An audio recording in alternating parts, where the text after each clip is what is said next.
All right. Well, first of all, I want to say thank you for coming on. I really can't thank you enough. This has been long overdue. Um, let's just dig right in. Let's just go from the beginning of your career, and then we'll just take it up to where you are now. So yeah, talk to me about like before you got in the military, what prompted you to get in, that kind of thing, and then we'll go from there. Okay, well, to sum it up, I was a problem child. Obviously, I was one of the products of a broken family and all that kind of stuff. Raised by my grandmother pretty much, and did all right in school, but when I went, but the draft started following me around a little bit, and I originally had a job with Westinghouse. It was draft deferred, which was cool at that time. We're talking 1968 here, and I wrecked my car, so I couldn't drive to work anymore, and so that took me off the draft deferral, and now I'm really running scared. My dad finally showed up in my life, and he offered me a job up in Pennsylvania, and so I went up there and stayed with him for a little while. And again, I was getting knocks on the doors about the draft, and all that's it, because I hadn't signed up for anything yet. So they're chasing me. Yeah. But anyhow, I went to the recruiter. Finally, I wrecked my dad's car too, so I'm really in a bad way here.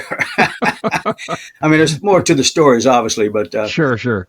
yeah, I wrecked his little microbus, and he was really, really upset after he, was giving me a chance and all that Yeah. after all these years. But anyhow, I went down to the recruiting station there in Norristown, Pennsylvania.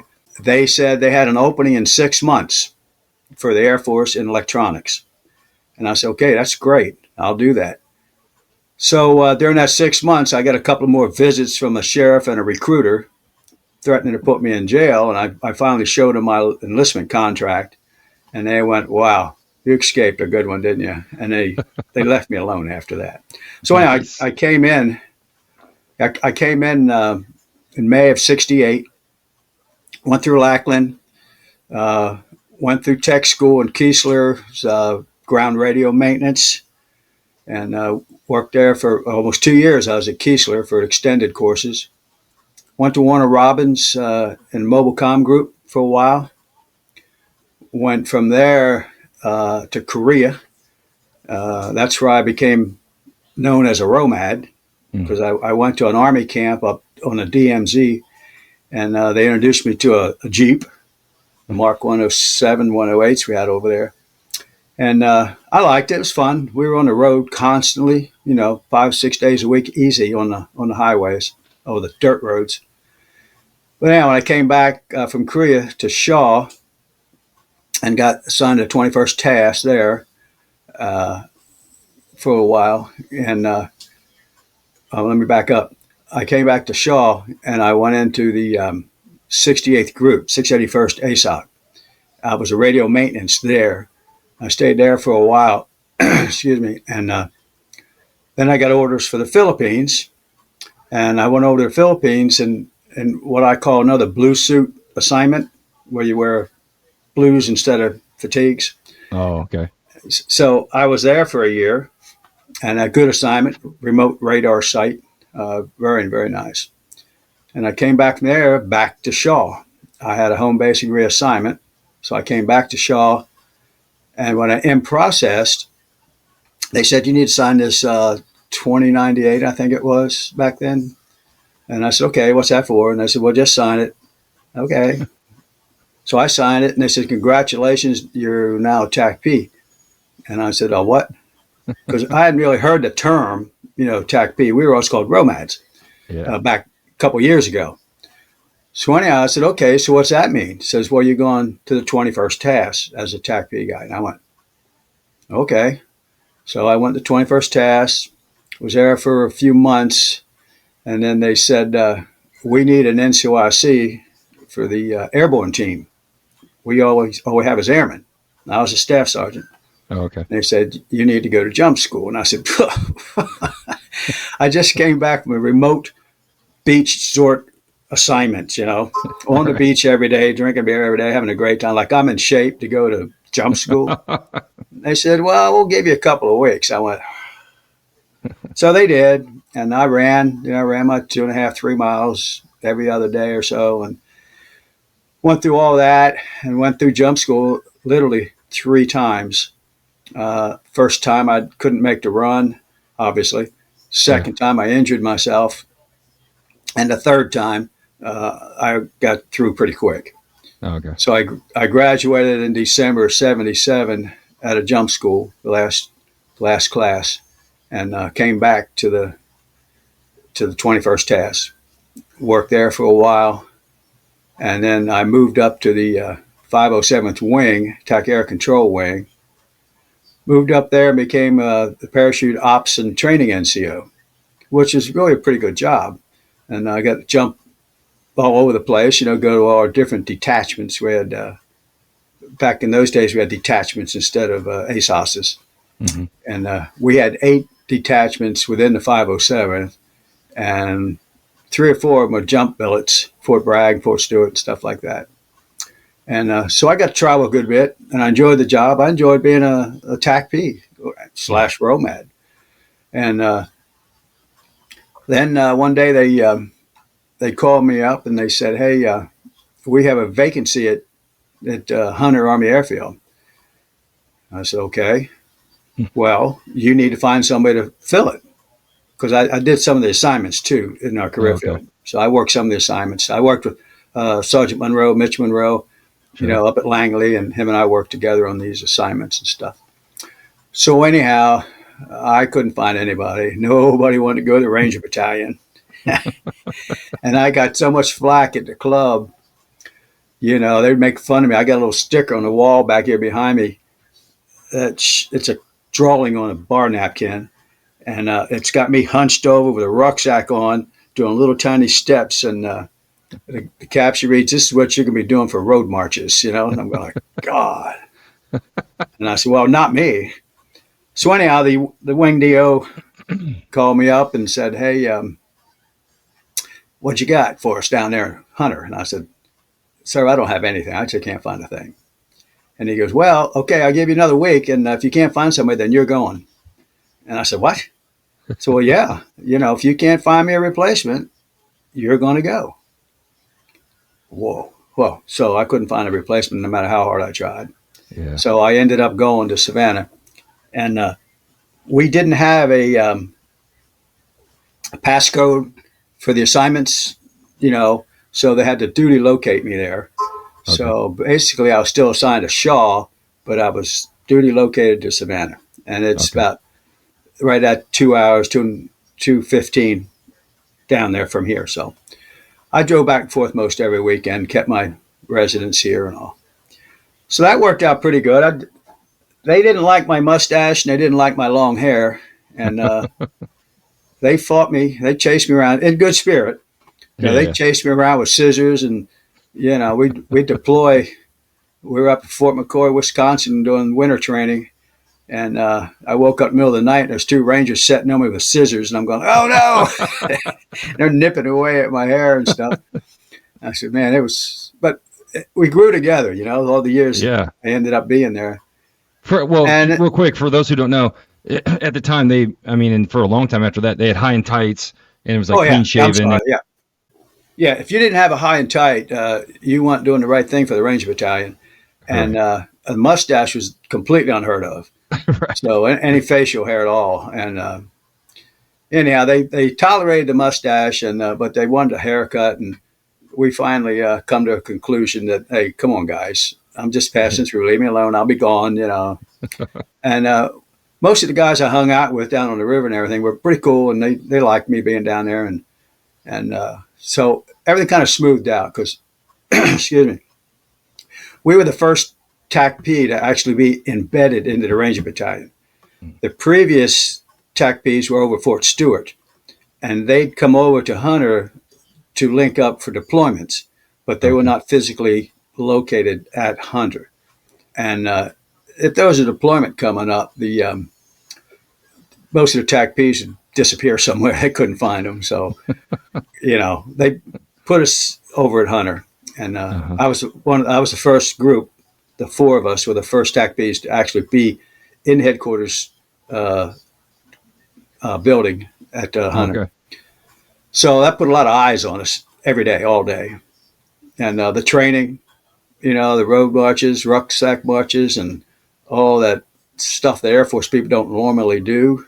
Hmm. And I was 30 some years old, now in my mid 30s. And, like when I graduated from jump school, I was the oldest guy in the class. Anyhow, it was tough. I'm not a very big guy. Obviously, I'm 5'6", and I weighed a little bit more back then than I do now. But anyhow, we got along pretty good. And the major's there, Major Roper. I Hmm. understand you guys may want to get with him eventually.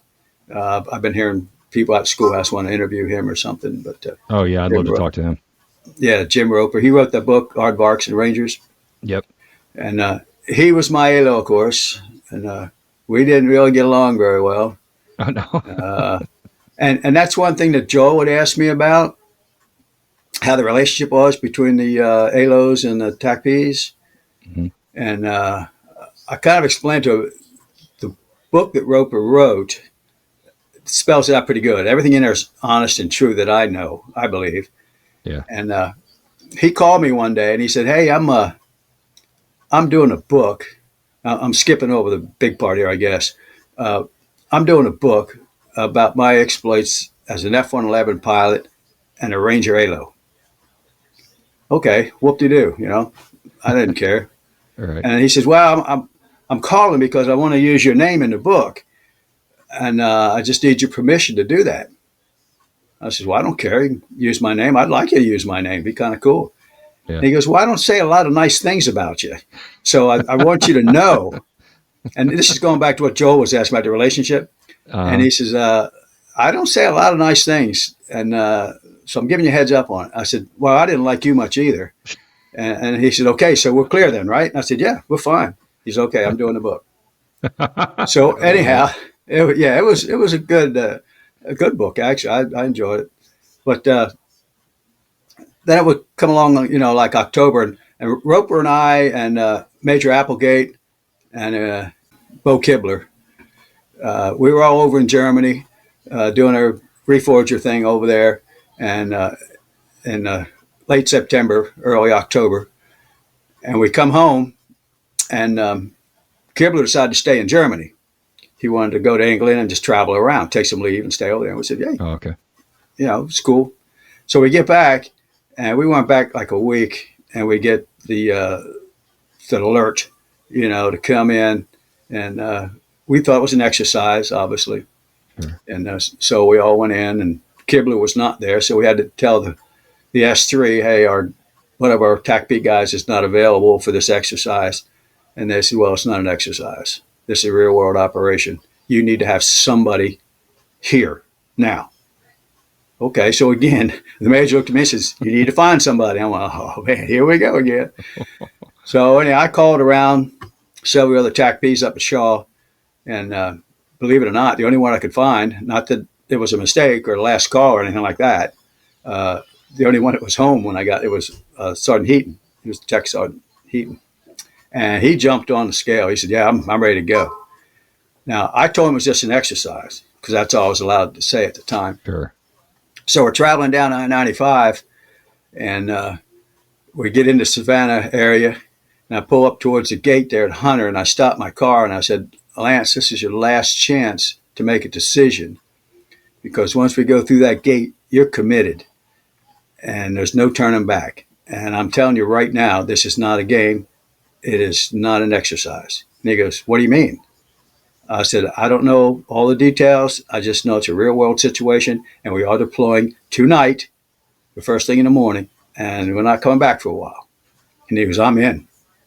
I said, "Let's go." So we went through the gate, took him in there. This is like 3 in the morning, and took him into the headquarters building, introduced him to the S3 and Ranger guys and Major Roper and all. Everybody seemed to get along all right. And of course, then it was like 2, 3 in the morning. We get our assembly call, to go to the hangar. Uh-huh. And we don't know what's going on. Nothing. Hadn't told us anything yet. And Major Roper had previously been to Fort Bragg for briefings, which we didn't even know he was gone. And So they come back, and it was a elongated operation before I even knew about it, obviously. But Mm. so we get into this big hangar, and I can't tell you how. I don't know how to even put it in words, but you've been in big hangars, I'm sure. I'm talking about Yeah. huge, huge hangars, hold a couple of C-130s, easy. And I'm looking around, and it's full of Rangers, a couple of hundred of them in there, easily, maybe 1,000, I guess, with the whole battalion. And there's these piles of ammunition. There's laws, there's hand grenades, there's ammo cans, there's M60 belt ammo piled up, just piles of them in a row, all lined up. And as we came in, the sergeant major up there would say, "All right, cover down on a pile." I'm looking around like, me? Oh, you want me? And he pointed right at me, and Heaton and the other guy said, "Cover down on a pile right now." And I went. So we just walked up. The four of us walked up to a row of stuff, and I can't even lift any of that shit. I'm going like, God. So anyhow, we're standing there, and we get this briefing from Colonel Wesley. He was the commander, and the one thing that stands out to this day to me, these guys go through exercise all the time, EDREs and FTXs and CPXs, all that kind of stuff. And they're so bored with it, they're so tired of it. Mm. And Right. the colonel standing up there, he's giving a little pep talk, and just short of telling them it was real world, at the point, he stood up there, "Listen to me well, Rangers. This is not an exercise. I have congressional authority to shoot to kill." And that whole place just erupted, screaming, yelling, and dust coming down the ceiling. I'd never seen anything like that before in my life. And he says, "Cover down your ammo, pack it up, and let's move out." I'm going like, wait a minute, what? I'm still in shock. So Sure. my rucksack's got a couple of radios in it and the batteries and, the normal snivel gear and all that kind of stuff. And it's already heavy for an old guy. And Right. I said, well, I better at least take some ammo. We had the little Gal 5, little mini M16s. Hmm. And I said, well, I need a couple of rounds of that. So I have my ammo pouch, is 6 of those magazines in there. And I picked up a couple of hand grenades, and I said, I don't want these. And then this ranger comes up to me and says, "Hey, Air Force, you going to take that law with you?" "What's that?" He said, "That thing there, it's a law. It's an anti-tank missile." And I went, "No, I don't want it." He says, "Can I have it?" I said, "Yeah." And he had 2 or 3 of them. He had them over his shoulder and hooked through his LBE gear and stuff. And I'm like, damn, dude. So, yeah, I gave away a lot of my ammo and stuff. And I said, well, I don't really need a lot of ammo. I got aircraft. Right. Right. So that was the attitude. And we got on there, and we had, I think, six C-130s, a couple of them MC-130s, which I was in an MC-130 with Alpha Company, first Battalion. And we were supposed to be the lead aircraft going into, I guess by now, Grenada. And Mm. we were the lead aircraft on an MC-130, which is like, it's got the electronic advantage of any aircraft out there as far as, Right. knowing what's going on. Well, we're all rigged up, despite what other people have said. We knew we were jumping. We had our rigs on, had our reserves on, had our equipment on. We had everything on, and because we knew we were jumping. And we get close to the DZ, and the plane turns off. And we're going like, uh-oh, what's going on? We turn it off. And then the word comes down. There's not a lot of us on an MC-130 because half of it's comm gear, and we had a Jeep in there Right. too. So, we didn't have any room in there. We're sitting on each other. And so the plane turned off abruptly, and word came down that they were being shot at. And so they were going around. And we said, it started getting real at that point, being Yeah. shot at. What the? Anyhow, so we come around, and I think it was aircraft number 3, which was the TACP, the headquarters element, Major Roper and Applegate and the commander and all those lightly armed soldiers. Sure. And so they ended up jumping in first to clear the runway and to take up a fighting position, but they weren't equipped to do that. So anyhow, we come around. We end up coming in, I think, fourth. Maybe it was fourth aircraft in. And we made the jump. Ended up being just a little under 500 feet, 475, I think somebody said, 450, 475. Man. And I'd had a lot of jumps at that time. You know, I was a skydiver, and I've made a lot of jumps. And I wasn't worried about the jump per se. But I had my ruck on. And, of course, we go out the door, and you lower your ruck before you land, supposedly. And Right. I remember it was just dusk. It was just getting dark. Or daylight, I mean. It was just coming daylight. Sun wasn't up, but it was still kind of light. And we made one swing, and on the backward swing, I hit the ground. And I had my hands on my quick releases. When I hit the ground, I went, bam, oh. But it was okay. I was all right. And I'm laying there on the ground. I hear the gunfire, hear everybody shooting and all that carrying on and stuff. And I said, wow, this is real. So you kind of like block it out. You know, it's kind of like when you're a car wreck or something, you don't realize till later and you think about it when it comes back to you. It's just Right. kind of, you go into that mental muscle memory type attitude. So anyhow, you know, I got out of all my gear and I'm crawling along, looking around, not knowing where anybody's at, you know, because we're spread out all over the place. And obviously the assembly plan is not intact because nobody jumped when they were supposed to jump. Oh, So we right. don't know where anybody's at, you know. But I don't know how much you want to go into all that, but Yeah, as much as you want. uh, Yeah. okay, well, yeah, because you can get rid of most of it if you want to. we There was a couple of interesting things that happened during that. Obviously, that's my only claim to fame. From besides my UAF files that I sent to Joe, he was totally impressed with those. And so, again, considering my age and my lack of participation in all the PT that the Rangers did, Right. uh, this is where it's supposed to pay off. I mean, this is why you train. This is why you do the things that you do in garrison, so you can complete these tasks without any problem. Hmm. Well, that became pretty much obvious to me. This is kind of funny, I have to tell you. I'm at like the western end of the DZ because we were the first ones out of the airplane. I was number 6 out of the airplane. Okay. And so I'm at the leading edge of the drop zone and on Point Salinas there. So I have a long way to go to the assembly point, which is at the far west end. And I'm thinking, man, it's going to be a hump and a half. And I'm down on my hands and knees crawling around, and I'm just off the berm of the runway, so I got a little bit of cover. And finally, things settled down a little bit, and the Rangers are getting up in their hunch position, like on that napkin back there, and they're like this, little steps, you know, crawling along. And I'm like, this is it. This is the real thing I was told about. So anyhow, we get about halfway down the runway, and this is also embarrassing, but I'm going to say it because it's funny. I'm holding this ruck, and it was heavy. I mean, I got to tell you, you had to lean over to just keep upright. And so here comes this guy on a motorcycle, Ranger Holden, bless his heart. He's gone now. But he came down the runway on this motorcycle, and they jumped in some bikes, by the way. Yeah. They parachuted them in. And he came down and swung around behind me, pulled up alongside me and says, "Get on.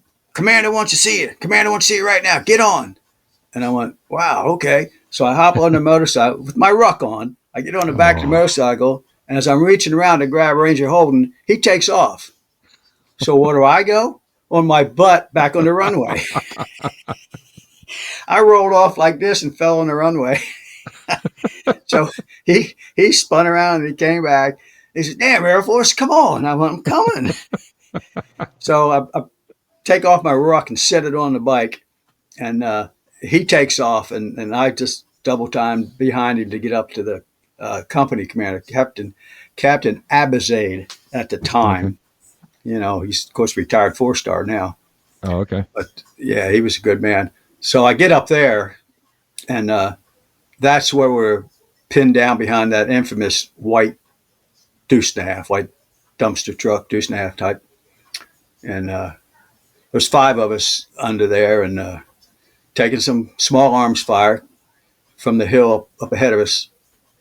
And a lot of these things that I did made that movie Heartbreak Ridge.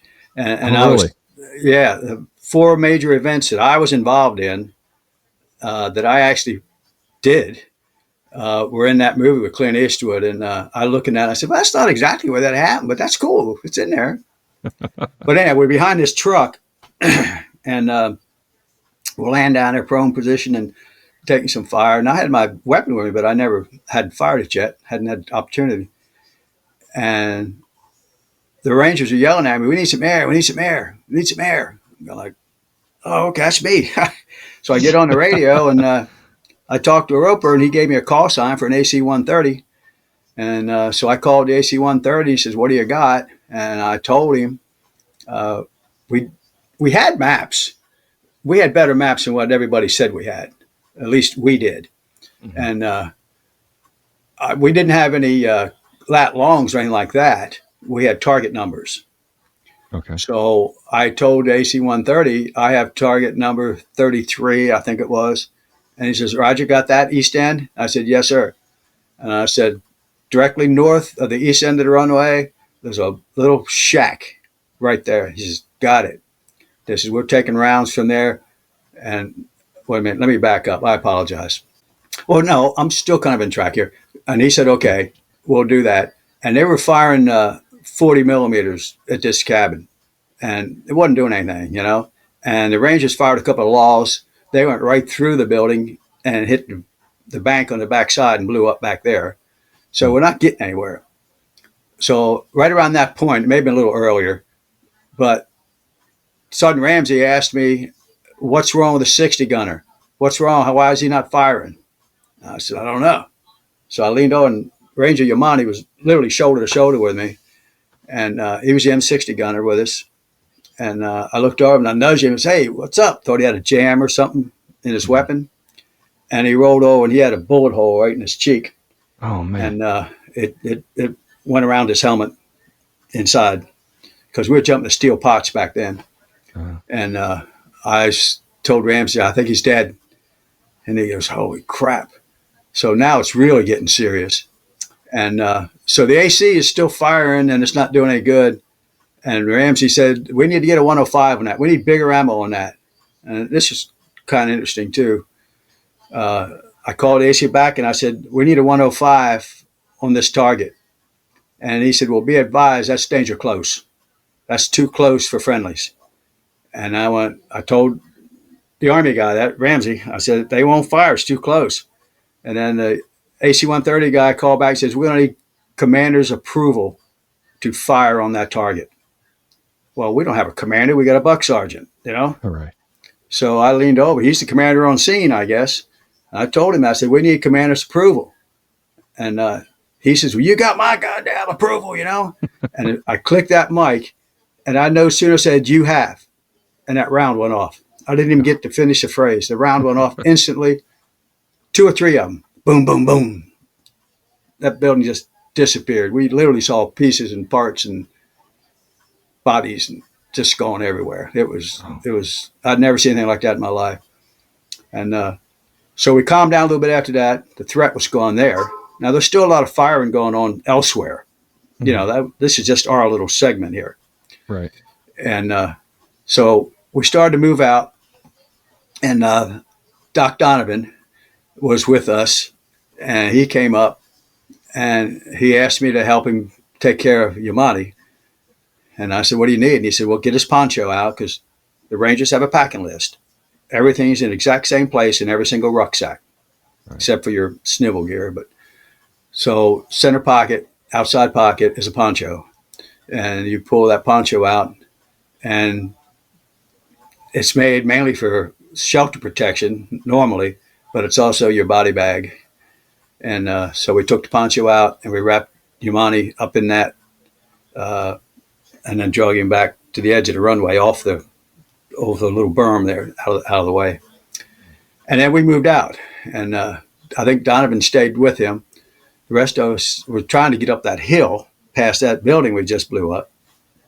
And there's a bulldozer sitting there. You've heard that story, I'm sure. There's a bulldozer sitting there, and this It may have been Abazade. I'm not 100% sure, but one of the guys got in it and brought the blade up, and everybody followed in behind it. And as we're going up that hill, you could hear the rounds hitting the blade in the front. You could hear the stings, bing, bing, bing, you know, as we're going up the hill. And I'm talking to the ACs, getting some more just 20 millimeters scattered around in front of us. We didn't really have a target. We were just kind of blanketed in the area, and till we got up the top of the hill. And once we got up there, things kind of settled down a little bit. And then we get a call. I may have these out of sequence a little, but then we got a call about some BTR 60s coming in on the east end. And I worked AC 130 on those. Now, the Rangers did take out the first one with a tow missile and stopped the three of them in their place. And then the AC 130 took out the second and third one. Oh, okay. So that was in the movie, too. That was pretty cool. And so we're still doing small arms stuff, small tactics. And the rest of the Rangers, other companies, they're moving around doing their little, search and destroy type things. And then we get another call about some guys down in the valley. There's a little building down there, a pickup truck, and they're shooting from it. And so again, Abazade told me we need to take that building out. There's a radio tower there. We need that down. I said, okay. The only aircraft you had was 2 Cobra helicopters. So I talked to them and said, gave them the coordinates that we had now figured out, distance and stuff like that. And told them where the truck was, a blue truck. It had got a gun mounted in the back of it, and there was a tower in a small building right next to it. Oh, yeah, we got that. And they're kind of hovering, so they're looking, And, yeah, we've got that. So they fired a couple of tows on that thing and took it out pretty quick. Unfortunately, one of the Cobra guys, when he was leaving, got shot down, and he didn't make it. So there again, reality is just setting in more and more. And so we got that incident over with. And then the other one that I was directly involved in was the Rangers pinned down in a building. And they called and said, they are pinned down, they're surrounded, they need air support. And I'm thinking, wow, what am I going to do with that? And I don't have any airplanes right now. The ACs are up north with the Marines, and the other one's gone back for change barrels out over the water. And I don't have any air. And then Roper come on and says, you got 2 A7s inbound, Navy A7s. I said, oh, okay, that's interesting. So they come in, and I'm talking to them, giving them a briefing, and this is another embarrassing moment, but factual. I said, I gave him my location, told him where we're at, and he said, I got an idea where you are, and they're hovering whatever altitude they were at. And said, okay, what's the target? And I said, X number of meters off the northeast end of the runway, down in a valley. It's got a red roof on it, because that's the only one I could see had a red roof on it. That A7 pilot called down and, excuse my language, he goes, do you know how many red roofs I can see from up here?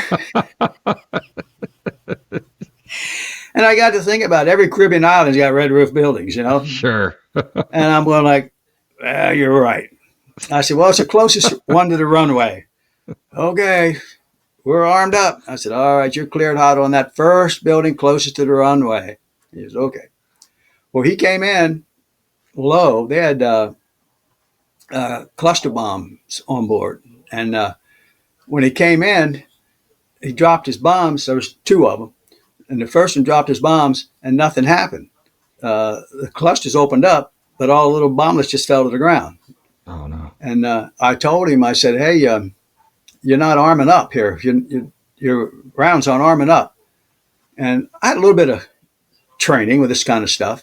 And I said, you need to come at a steeper approach and release your bombs a little bit earlier, because these things aren't arming up. They don't have enough altitude to arm up. They're just bouncing off the ground. Right. And he goes, oh, now you're trying to tell me how to drop my bombs. I said, well, yes, sir. They're duds. All right. So number 1 left. He was out of fuel. Number 2 came in. I said, I copied your update. Let me give it a shot. And he came in steep, came down, pulled off, the clamshells opened, the little bomblets spun, and they just boom, boom, boom, boom, boom, boom, boom, boom, all around the building. And I said, man, that was pretty impressive too. And later on, I talked to some of the Rangers that were in there, and some of those bomblets actually hit the roof, bounced off the roof, and exploded on the ground and stuff. So that was really, really close there. Yeah. But they all got out. Nobody got killed or injured there. And so that was my actually my last major involvement. All this is like before noon, you know. It's all in the first 4 or 5 hours. So we were pretty worn out, and finally around 5 or 6 o'clock or so, things were pretty quiet, sporadic shooting and stuff. And then we hear that Charlie Company is going to go. It's going to go over to Calvigny and do a raid over there. Alpha Company and Bravo Company are going to sit back and regroup, I guess, whatever you want to call them. But we lost, a few Rangers in a Jeep attack and a few there on the runway. But the actual air assault, only one person sprained his ankle out of all those people jumping in. That was pretty unique. But we did all that and spent about 4 or 5 days down there, and little things going on here and there, nothing big. But that was my experience there in the first couple of days. And, we came back to Hunter, and families were all there and all that kind of stuff. And, then I had to go back to my motel or my hotel room, whatever, my apartment. And then I had to drive back home. So I was still 2 hours away from home. So I get home and see my wife at the time, and went through all that. And then that's when it started sitting in. When I started telling her what was going on, she was kind of like, well, I've been looking at the newspapers. I got all these things going on in the newspapers. Were you actually there? I said, well, yeah, Yeah, it was kind of funny. For the Air Force people, it was almost a disbelief. Now, we had a couple of combat controllers, that were there. And one of them had a more embarrassing moment than I had. Going back to the airplane ride, I saw he was a buck sergeant, and I tapped him on the shoulder and said, who are you? He told me his name. He said, I'm combat control. And I said, oh, okay. Excuse me a second. And I took my snap hook off the cable, stepped around in front of him, and hooked my cable back up. CCT's not jumping in front of me. I live with these guys every day. You are not jumping in front of me. So he didn't say anything. He said, I don't want to jump anyhow. Right. So he came out behind me. And when I was on the ground laying there trying to get out of my gear, I see him coming down. And when he lowered his ruck, it happened so quickly, but his ruck was not hooked up. When he lowered it, it fell all the way to the ground. And he had a SATCOM in there. And when it hit the ground, it literally exploded. Oh. And the batteries and all that just boom, the whole thing just blew apart. So he was out of the game. He hadn't even gotten there. So anyhow, I didn't see him the rest of the tour there, but I guess they stayed in the TACP. I don't know. Okay. When the 141 started coming in, I assume they took over that because that's their primary job anyhow. I think. Right. But other than that, that was my involvement down there. And did you see anybody else? Did you see like Staha or Heaton or anybody on the ground, or was it just you? Lance, I did. Your element? Yeah. Well, I talked to Lance. I did not physically see him because he was with Bravo Company. Okay. At one point when I was working the Cobras, the rounds, the 20 millimeter, was dropping on Heaton's location. And he called me on the radio and said, Scotty, they're dropping the rounds on us. The brass is falling all over us. Right. And I said, okay. So I told the chopper pilots that, and they adjusted, shifted. And I said, well, if you hover here and rotate to there, you won't hit them. He said, very generic conversation, move over here and shoot that way. And that's kind of what we did. And they did. They took out the tower and the truck and all that kind of stuff. But Lance actually had the Cobras first, but he couldn't, for some reason, he couldn't control them or couldn't access them or something. So they handed them over to me because I was, I guess, in a better viewpoint. I was up on the hill. Okay. Lance was down in the valley here. So, I saw him. I don't remember seeing Staha. I know he was there, according to his stories. Mm-hmm. But I don't think I ever, talked to him or anything. I did Okay. talk to Roper a lot, obviously, and Applegate, Yeah. but and all my Ranger buddies, of course, I had a handful of Sure. them, and I couldn't buy a drink in Savannah for a couple of years after that. We get back there, and it was every night was a party night on River Street. Yeah. And I'd be sitting there at the bar, and drinks just piling up. Hey, Air Force, great job, hey, and all this kind of crap. So, but we were in a headquarters building. One point, they were taking a group photo. I think it was one of the reunions Uh-huh. uh, that we went to, and they had all the guys in. Not all of them, of course, but a group of them, Fisk guys, I guess they were. Mhm. But anyhow, we were in the orderly room there. They were taking a group picture, and I'm standing out with paying attention to it. And the guy yells at me, he says, "Scotty, come on, get in here, get in this picture." I said, "That's all Army, all Rangers, And no, I don't need to be in there. He says, "Hey, if it wasn't for you, half of us wouldn't even be here. So get in here." And I'm going like, man, I gave me goosebumps. So Yeah. yeah, Right. I went and got in the picture with him, and you know, then the Ranger yearbook came out, and there's an Air Force guy in a Ranger yearbook with a mustache, and all hell broke loose after that one. But I'm in the yearbook, the Ranger yearbook, 83, 84, Nice. and yeah, it was, and everybody said it was great.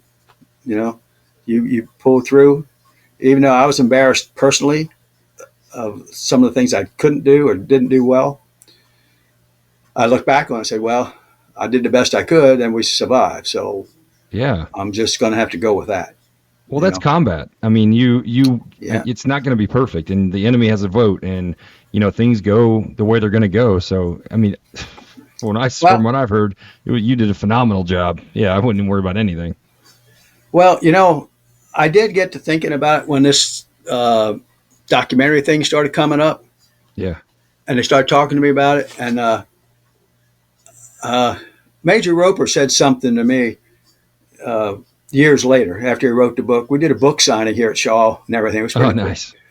And he said something to me which stayed with me too. He said, Scotty, as a 275, a TACP, you made history. Yeah. You may not understand that today, but you made history. What you did, no other TACP has actually physically, legally, officially done. Right. So you and Lance and Staha, you guys made history by doing that. Mhm. You set the career field in a direction that is going to just get bigger and bigger and bigger. Yeah. And I got to thinking about that statement. I said, well, I was out at the schoolhouse. I was talking to the guys out there about the instructors. And I said, I wonder where all this would be right now if one of us back in 83 had screwed up. Yeah. What if we'd have blown up a company or a platoon of Rangers or crashed an airplane or got killed? Mm. What if we went completely off and the mission was just completely, totally messed up? Where Mm. would the career field gone? Do you think Ninth Air Force and TAC and all these people say, yeah, we're going to keep those guys around. We like blowing up our own people. I think they'd have shut down the TACP program altogether, personally, Probably. or at least for years until we re-evolved and, re-educated and reconnected. And Yeah. I think about that, man, if I'd known how much was at stake at the time, I might have been a little more nervous or something. Right. But as it was, we just did what we're trained to do. Get on your hands and knees, you get to a safe spot and call in an airstrike. What's so Right. hard about that? Oh, what was that? Oh, what was that? you know, Man, here comes an RPG round. Whew. Okay, then. That's why I kept that one up there on the wall. Oh yeah. It's only a mock up. But yeah, the Army or the Air Force guys here, no, it was the Fisk guys at Savannah, gave me those mock ups. They Okay. said, here, you want to take these with you? And I said, okay, I'll take them with me. Yeah. Hang them on my There I Was wall. All right.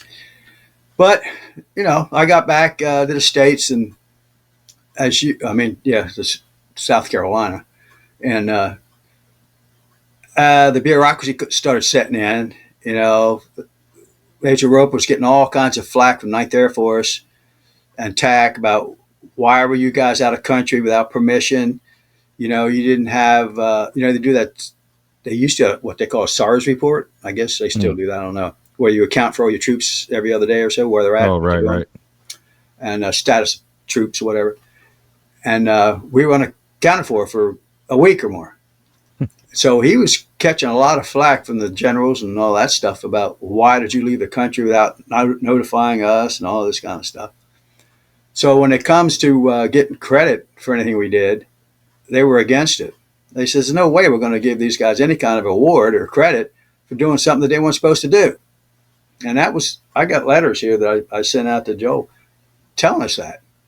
Okay, well, it took about 2 years finally to get some recognition, official recognition, that enlisted people actually did that job. And they kept saying, well, you had to have NATO. There had to be NATO somewhere. He had to be over your shoulder. You cannot do that without that.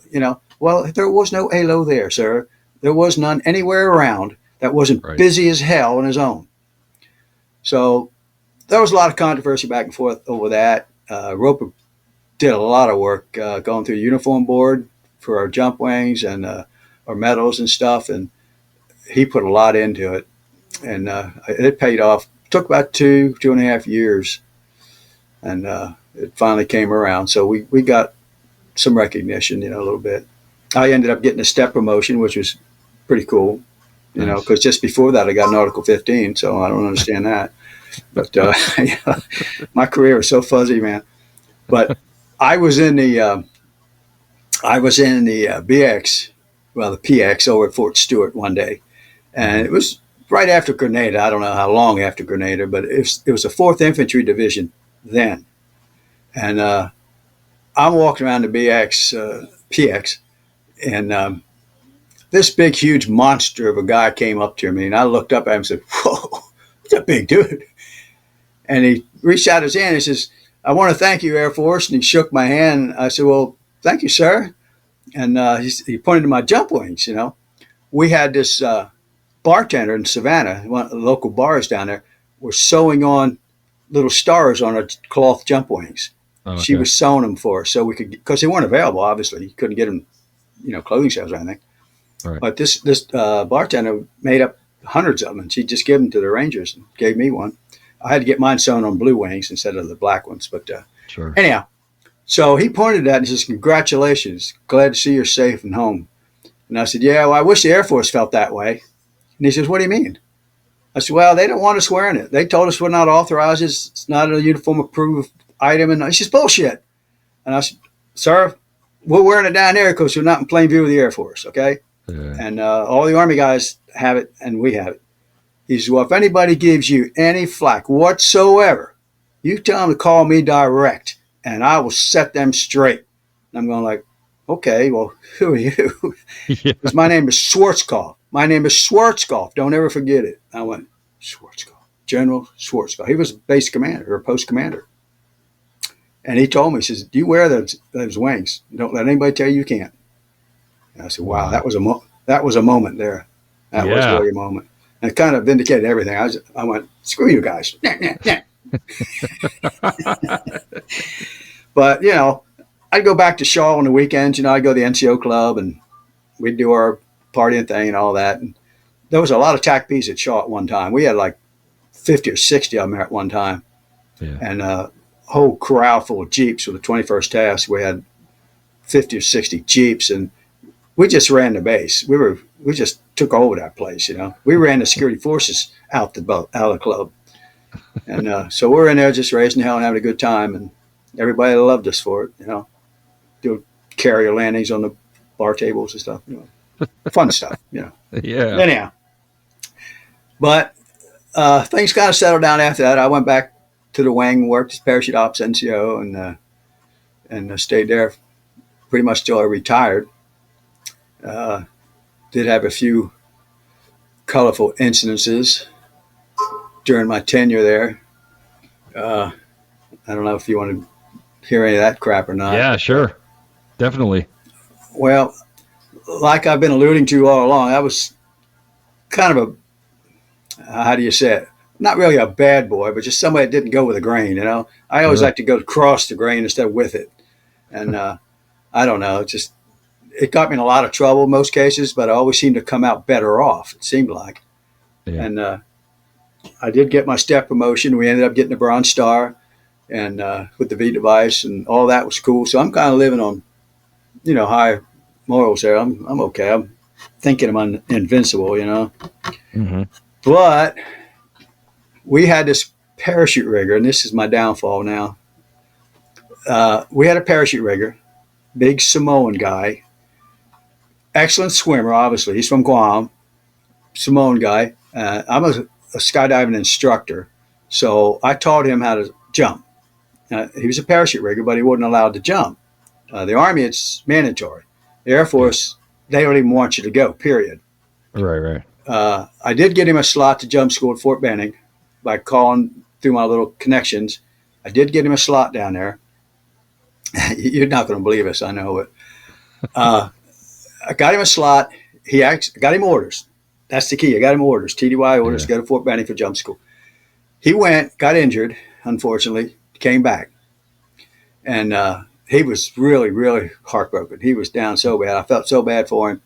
But it's hard to get another slot because they're just not available to us as much. And then for a non-requirement guy, it's almost impossible. Right. So anyhow, we're down in Puerto Rico doing some jump training, water jumps and stuff down there. And we're sitting around a little picnic table outside the bar. And he goes, Scotty, I want to jump so bad. I want to jump so bad. I said, Ivan, you can't. You can't. Eh! Oh, I want you so bad, And he's this big, cuddly bear type guy, And I'm going, you can't, Ivan. Finally, I broke down. I said, I'll tell you what. It's like 3 o'clock in the morning right now, okay? And you're pretty shit faced. Let's say if you're here at 6 in the morning for the jump master brief, I'll see what I can do. He's okay.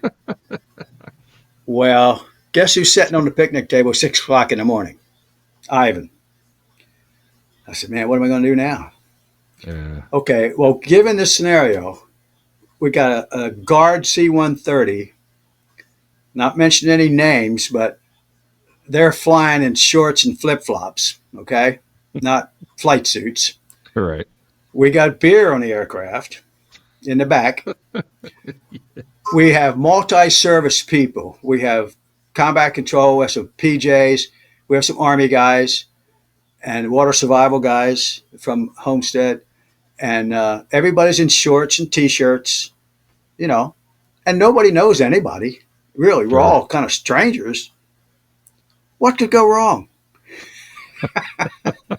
Well, okay. So we did the jump. I jumped with him. I went out right behind him, stayed with him. He made a jump successfully. And as a matter of fact, here's where I hung myself. Over a period of years, we kept going to like St. Croix. We go to Antigua quite a bit. And we do water Hmm. jumps every quarter in Antigua.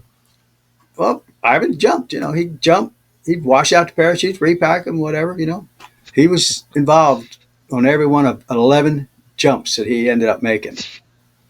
That's Well, I'm sitting in my job there at Parachute Operations and Training Safety Guy, and the Colonel DO calls me into his office and, yes, sir, what's up? He says, well, I want you to do me a favor. Yes, sir, whatever you need. I've heard rumors about one of our riggers making a parachute jump. Ooh, really? Yes. And I would like you to investigate that and find out if it's true, what happened, where it happened. I want to report about it. You do that? Yes, sir. I'll see what I can come up with. Boy, am I in a spot now. Well, yeah. I'm thinking, what am I going to do? What am I going to do? What am I going to do? Well, little did I know that he also had a captain, safety officer, doing the same investigation. Oh. Only he was including me. So I got called in a few weeks later, and he offered me an Article 15 and I don't know, suspension of rank or something, I guess. I forget what he said, but I refused the Article 15. I said, no, sir, I'm not going to sign it. And he said, you're refusing Article 15. I said, yes, sir. He goes, you know what's next? I said, yes, sir. He said, the summary court martial. Get out of my office. Okay. Out I went. So the secretary, she's a good friend of mine, she came and said, Scotty, what the hell are you doing? My God, you're suiciding yourself. I said, no, I'm not doing it. And I'll tell you why. I got a call from the 165th commander, airlift commander up in Charlotte. He called me up and wanted to know if I could set up a drop zone for him, because that was part of my job, setting up the jumps and stuff for the squadron and stuff. And I said, well, sir, I'm not in that job anymore. And he goes, what do you mean? I said, well, I had a little incident a few months back down there in Puerto Rico where, Ivan made that jump and I got busted for it. So I've been taken out of my position. And he goes, pending further action. And he goes, well, let me think for a second. Now, this is the wing commander, okay? He's a full colonel. And he said, let me think for a second. Wasn't your OIC on that aircraft? I said, yes, sir, I believe he was. He said, well, I know he was because I was piloting that aircraft. And if your commander don't go after that officer, that major that was on that aircraft, had knowledge and complicity, then they can't do anything to you. So don't sign anything. Yeah. I said, okay, I didn't know about that. So anyhow, I got another week later, I got called back in, and he said, I don't know what you think you're doing. I don't know why you're doing this or whatever you're doing. You think you're doing whatever. He just went on and on and on. And he did make me feel bad. And it's in the paperwork that I got too. Mm-hmm. And he said, you are my trusted agent to run this operation, not just here on Shaw, but for the entire East Coast, for the entire wing, the 507th wing. And the West Coast, 602nd, didn't have any jumpers. So basically, I was the representative for TAC, for all the jumpers in TAC, because 602nd didn't have any jumpers. 507 had them all. Right. So, and I actually wrote the regulation. I signed the bottom of the regulation that was published, TAC Reg 50-3, 50-23, with my name at the bottom of it, telling people how to conduct themselves. Sure. Anyhow, so he read me the riot act and all that. And he says, well, here's what we're going to do. I've established a UIF file for you. You're getting a letter of reprimand, and I've pulled your line number for senior. Now you can get out of my office. I saluted again, turned around. Oh, wait a minute. I'm not done yet. And I said, oh, shit. So I turn around and come back. He says, let me see if we get this in order here, because I keep getting it mixed up. This is like in December of 90. And I'm already setting up for my retirement, okay, because I knew this was going to end me anyhow. I already got 23 and a half years in, so I wasn't too worried about it. I'm going to retire with the stripes I got. And Desert Storm was getting ready to kick off. And so I had my retirement. I actually got to make a jump for my retirement. They let me do it just for my retirement. And that same colonel from 165th flew the plane. So he came down and took me up on my last jump in the military. Nice. And did all that. Yeah, it was great. My dad came down from Philly and all that stuff. Oh, cool. So they all done, party, ceremony, and everything. Desert Storm was winding up. So I couldn't jump on Shaw like I wanted to. So we had to go to a field out of town. And so it was very little people there, but not many could make it because of the deployment buildup. Uh-huh. So anyhow, I get a call from MPC, and this is after my retirement. They said, just to let you know, paperwork to follow, you have been put on stop loss. And I said, stop loss? What's that? They said, you've been extended for 6 months. And I said, oh, crap. The colonel's going to low that. So I put my uniform on. I'm on terminal leave. I already had my retirement ceremony and party and got my little medal and all that shit. And so I go, and even after all that, I still got an MSN when I retired. So nice. I go back in there in my uniform and walking down the hallway to my office that had been cleared out. And he saw me in the hallway. And he says, Sergeant Scott, what are you doing in here? I said, sir, I've been placed on stop loss. He goes, bullshit, get in my office. I went, well, here we go again. So we go into the office. He gets MPC on the phone. And he puts me on speaker with him. And he said, I have Sergeant Scott in my office, and I want to know what's going on with his retirement. And they confirmed I was on stop loss for 6 months. And they said, well, I don't want him in my organization. We've already had this process done, and he's got to go. And NPC said, well, it's actually up to the individual. You know, it's his choice if he wants to stay or go. And the colonel just shook his head like that. And he looked at me, and he says, I have a 141 leaving January the 1st, going to Iraq. If you stay, you're on that airplane. I went, I don't want to do that. He says, then you're retiring. You're going to retire December 31st, just like planned. Yes, sir. And then MPC said, okay, if that's what he wants to do, then we'll process it. So I ended up retiring on my retirement date of December 31st, 1990.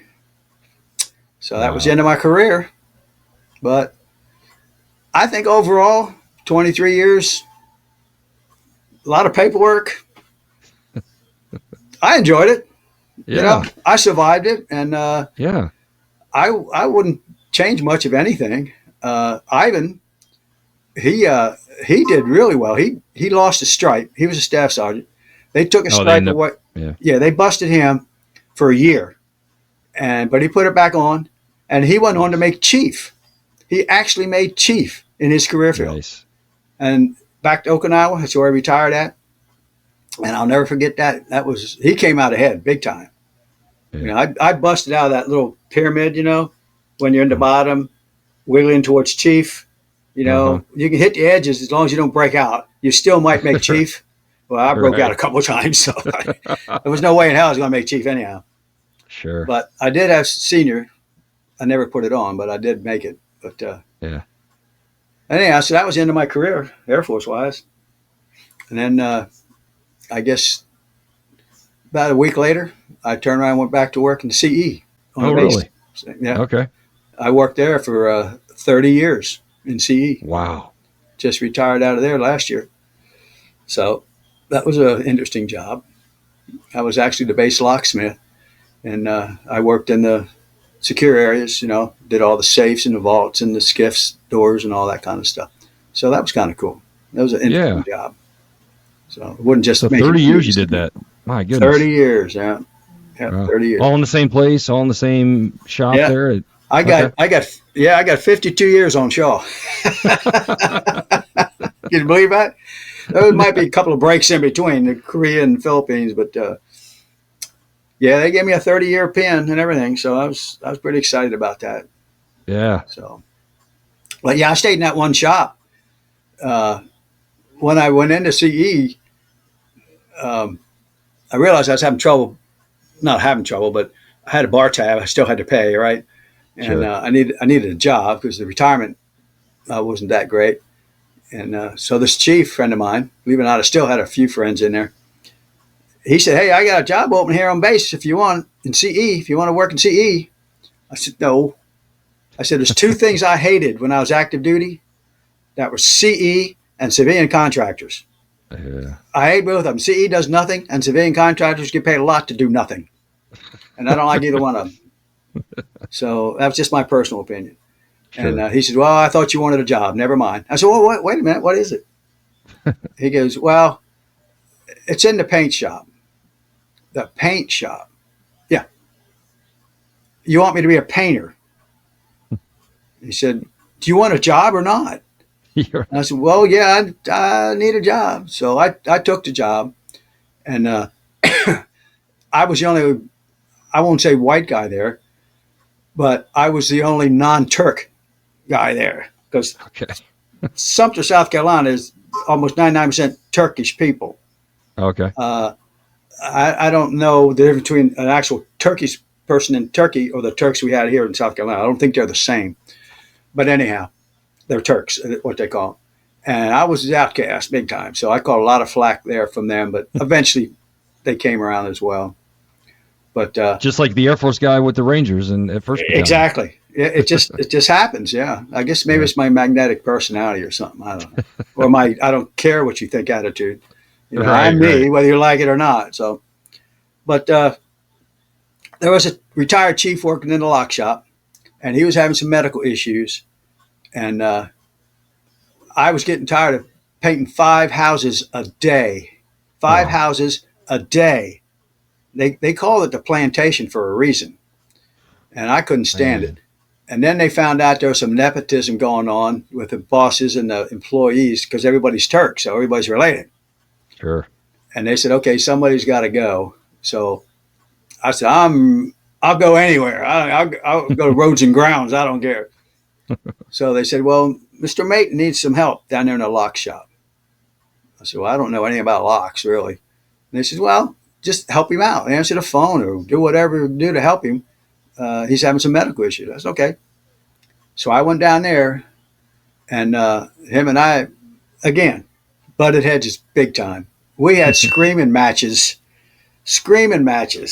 People in the hallway would come in and want to make sure we were okay. And anyhow, we ended up getting along, working out all right. And he retired, and I ended up taking the position, and I just stayed and stayed and stayed. So Nice. I had several airmen working for me on occasion, but I'd run them off pretty quick because all they want to do is play on their cell phones and Sure. text and stuff. So I told them to just go. So I ended up sitting there by myself for almost 30 years. Yeah, they gave me a pretty good retirement ceremony, retirement party, and Yeah. everything. They did good. I got the 30-year pin and all that crap, and a medal and a flag from the governor or whatever. I don't know all that stuff. So But what anyhow, now? How do you spend your time now? Now that well, you've retired again. yeah, again, well, I pretty much quit skydiving. I was doing that uh, every weekend, just about. I was on a military parachute team, the Special Forces Association parachute team. They're Oh, okay. based out of Fort Bragg, and I was with them for 22 years. Jumped all over the country with those guys, and not like the Golden Knights, but maybe 3 tiers down. But Okay. still, we had a good time. So Yeah. I finally quit. McIntyre Air National Guard Base was right down the road. They had their open house in December, and I went down and I jumped in on that. And I said, well, I think I'm done. You know, I started jumping in December. I quit in December, and I made almost 6,400 jumps total, and for about 44 years worth. And Wow. so I've had enough. No broken Yeah. bones. Knock on wood.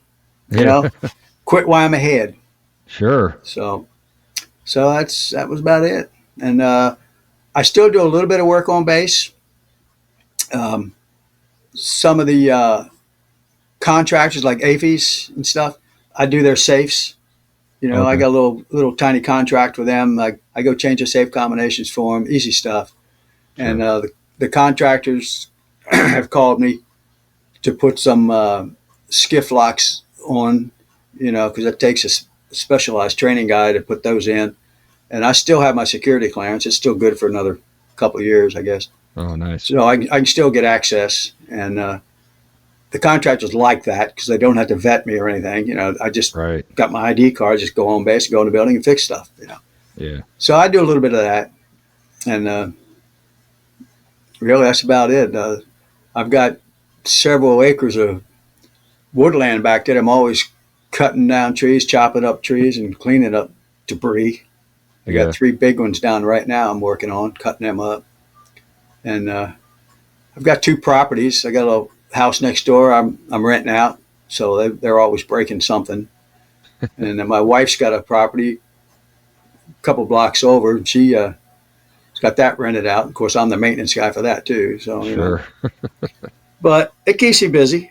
And then I got a couple of hot rods I play with, and run around the streets with them, act like a fool. Yeah. But other than that, I'm blessed to be in fairly good health. I don't have anything major going on, and I think I survived my Air Force career. Could have done a lot better, but I certainly could have done a lot worse.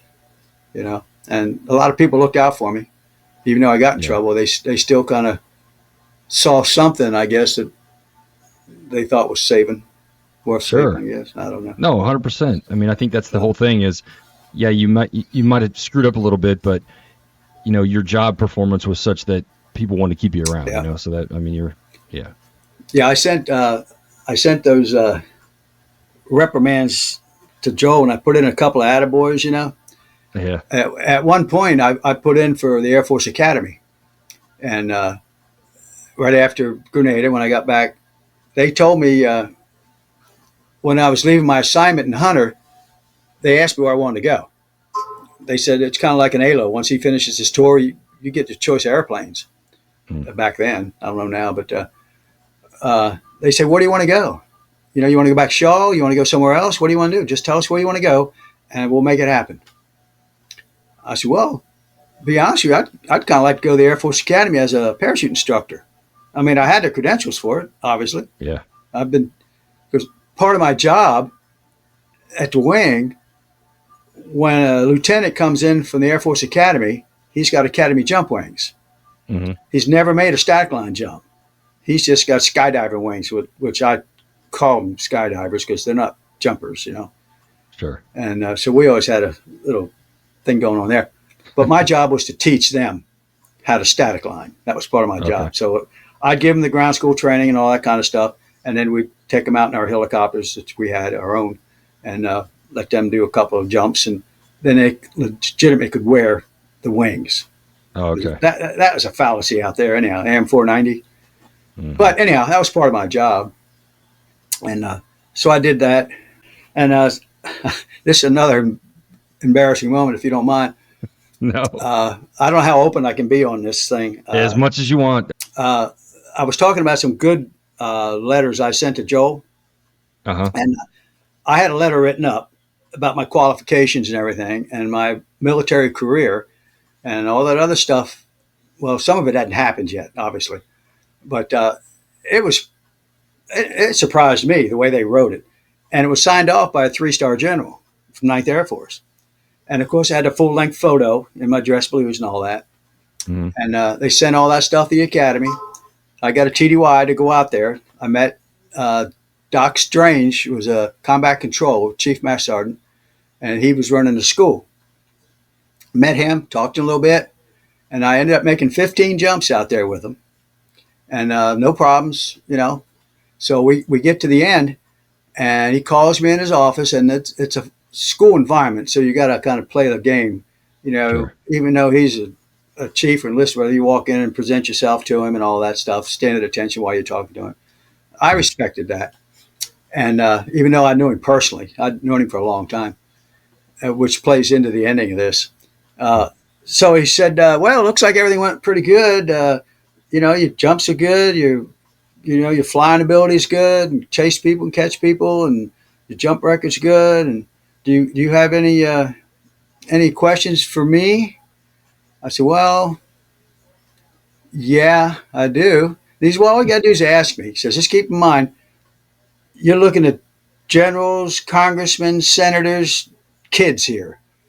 And I can tell you, every one of them are probably a pain in the ass to their parents, and that's why they're here. I say that in confidence to you in here. I just want you to know what you're dealing with." Sure. So that opened this door, which I shouldn't have. And I said, "Well, okay, I do have one issue. I mean, it's not a game stopper, but I do have an issue." He goes, "What's that?" Well, backing up a little bit, they wore blue stretch pants with hooves in them. You put your feet through them. You got a hoof that goes under your foot. Oh, okay. Yeah. You remember the stretch pants? And Sure. white sneakers. Okay. And they wore a white turtleneck with their rank pinned right here. That was their uniform. The instructors. Yeah, the instructor's uniform. Okay. Yeah. And so he said, "Well, so what's your problem?" I said, "Well," I turned my head, looked around a little bit, and I leaned into him a little bit. "I just don't know if I can deal with them faggot uniforms you guys wear." And this is what he did. He leaned back in his chair, took my folder, closed it, dropped it in the trash can, looked around me and said, "Next." I said, "Well, Chief, I was just kidding." He said, "Next." He wouldn't even talk to me about it. Okay. Really? So I turned around and left. And I guess it was later on that afternoon or something at the club or somewhere, I ran into him and I told him, I said, man, I didn't mean to offend anybody by that. It was just a joke about your uniforms and stuff. He goes, Yeah. Scotty, I'd love to have had you. I wish you could have stayed. I wish you'd never made that comment. But here's the thing I got to consider. If it's in your head, somewhere at some point, you're going to say it out loud. And if the wrong person around you hears it, you're done. I'm done. I can't risk it. Yeah. I'm sorry. It's politics, buddy. That's the way it is. Wow. I said, well, I got 15 free jumps. I'm good. And he goes, well, have a good career, buddy. And shook my hand. He wasn't upset with me. He agreed with me. But if you're thinking He that, just couldn't take the chance. Yeah, he had to right. play that game. Yeah. Yeah. And I believed him. I understood it. Sure. I said, okay, I understand. No hard feelings. I mean, they're looking for Yeah, guys that are, straight laced and, toe the line and don't have any, Yeah. don't have any original opinions about anything. Do you know what he told me though? He said, in my opinion, for you personally, I think you're overqualified for this position. Okay. I don't want somebody with experience and military bearing that you have into these young troops. I want like a skydiver, because all I want is them to teach them how to skydive. I don't want them to be influenced by any other outside forces. And it'd be like taking a TI out of tech school and bringing him in here. It's going to set the wrong tone. Sure. And that's, I think you'd do better running a shop down there at Shaw or something. I said, well, I am. That's what I'm going back to. Yeah. But he was cool about it. He talked to me about it, and we, it was all right. Yeah. No hard feelings. But so I didn't get that job. So I came back to Shaw and stayed on. That's when I got in more trouble later on about the jumping with a parachute rigger and all that stuff. But I've had some good times. They're good. Yeah. And like I say, I'm just glad to be around and glad to be able to tell a story to somebody, because you get to a point in your life, you think, well, crap, nobody cares. Look, I got all these plaques and photos and certificates, hundreds of them you get over the years in the military. They don't mean anything, but to the dust that sits on them, just a place. Well, I don't know about that. I know I care about it, and I know there's plenty of people that care about it. So we love hearing the stories. Yeah, kind of makes me feel better about everything. It does. I appreciate it. Absolutely. For sure. So. Well, yeah, I mean, I can't thank you enough for coming on. I mean, this was perfect. I mean, this was exactly what I thought it was going to be, and I really appreciate you sitting down with me. I know you've done it for the documentary, and I'm glad that's going to be out there. And I'm just hopefully that that people can see this. I think a lot of people have an idea of what happened in Grenada, but I don't know. I don't think they have the details like that you provided today. Right. I think we're just. I personally didn't know about a lot of it, so this was awesome. This is really cool. Yeah. So I can't thank you enough for coming on. There was a lot more to it, obviously, but you got the most of it, and I think going back, like I said earlier about the career field, how different it could have been, or if that maybe it didn't even happen. What if we didn't even have the Grenada and we just kept struggling to prove ourselves as an ETAC or a JTAC or whatever, and never having the opportunity. Well, of course, when the Iraq came around, we already had seasoned guys, or it's not seasoned, but we already had guys that were pretty well trained, Right. And I didn't get any training. I had no training whatsoever, really. I went to AGOS. That was the only training I had. And even there, they didn't pay much attention to you because you're not a pilot. And they thought you were just sitting in for a fun ride in Hurlbut Field or something, Yeah. But that's the only training I got. I was looking at my my stand of vow records. I was going to send some of them out to Joel as well, but, don't matter. Where you go get your check rides and all that stuff and your ratings and everything. I've got them all the way back from, late 70s, early 80s, where I'd go out and work air by myself. Yeah. We'd have the O2 flying around. We had O2s back then. Yeah. We had O2 flying around, and the ALO would talk to us, tell us, well, here's what you need to do. I'm at the IP now. Now you need to give me heading distance and all that. And that's how we learn. And I said, okay, great. No, I think it was important for, like you said, I think that it set the stage for other for guys like us to kind of build off that. I mean, yeah, it's a good point. I mean, I don't know where we would have been if you guys wouldn't have been able to proving something in combat has always been a good idea. You know what I mean? It's Oh, I always know. worked Yeah. well. You know, so Yeah. yeah. I mean, you could do 1,000 OP casts training missions, but until you prove yourself in combat, I mean, it's kind of a moot point, like you guys did. Yeah, totally Well, valuable. just worked out good for Yeah. me, I guess, overall. So I sent a link that you had sent me, I guess, to my daughter. She wanted to kind of follow this whenever it comes about, and Okay. so I told her I don't know anything about it. I didn't know how to do all of this. Uh, I didn't have to add anything. Everything just came up. As soon as Yeah. I clicked on it, it all came up. And I went, damn. I had to go buy some headphones because for Oh, okay. some reason my laptop won't take a headphone jack. They won't go in. I got 2, 3 different sets, and none of them will plug all the way in. So Oh, really? I got the Bluetooth ones, and they fired right up. And I went, damn, Yeah. okay. So it works great.